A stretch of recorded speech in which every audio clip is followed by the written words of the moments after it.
Hello, I'm Michael Perry, and thank you for joining me.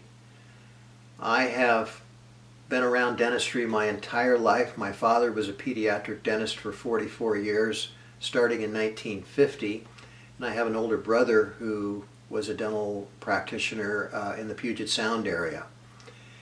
If you look at the dental marketplace in my father's time, particularly in his early years, those were days when my mother was his office manager and sat behind his front desk and would slide back the glass panel that was common in dental offices in those days. The transactions were between patients and the doctor. There was no dental insurance, and people oftentimes didn't even know the cost of the treatment before the treatment was rendered. Very simple system. Today, academics might call that a linear system. The interests of the dentists and the patients were aligned.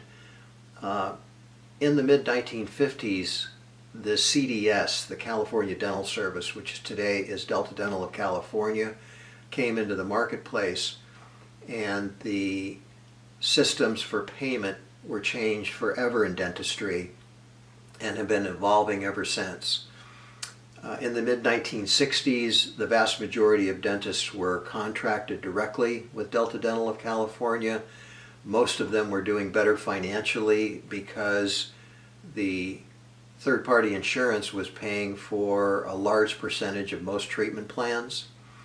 And I think at that time most dentists were in favor of dental insurance and the idea of third parties paying for dentistry. That was a notion that I think most dentists favored at that time because it allowed them to do their best work on a regular basis and get well compensated for what they did. If we fast forward to today, we have a very different dental marketplace. Some decades ago, the fee schedules, the pricing that dentists deal with in charging for their services, the control of that pricing had largely gone away from the dentists themselves and was now controlled by the insurance companies. As the insurance companies competed with each other on the open market, the incentive was for the insurance companies to have lower premiums. In order to have lower premiums, they had to pay the providers, the dentists, less and less. So in real dollars, we've seen pricing for dental services diminish, and we've seen the profitability for many private practice owners diminish over time as well.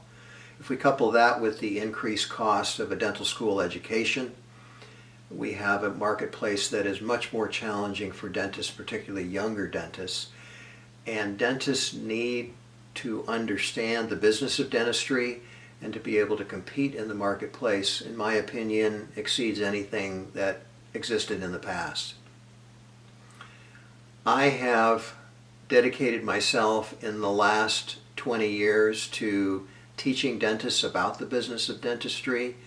My overall goal has been for dentists to, on a regular basis, be able to do the best they can for patients while always acting in the patient's interest.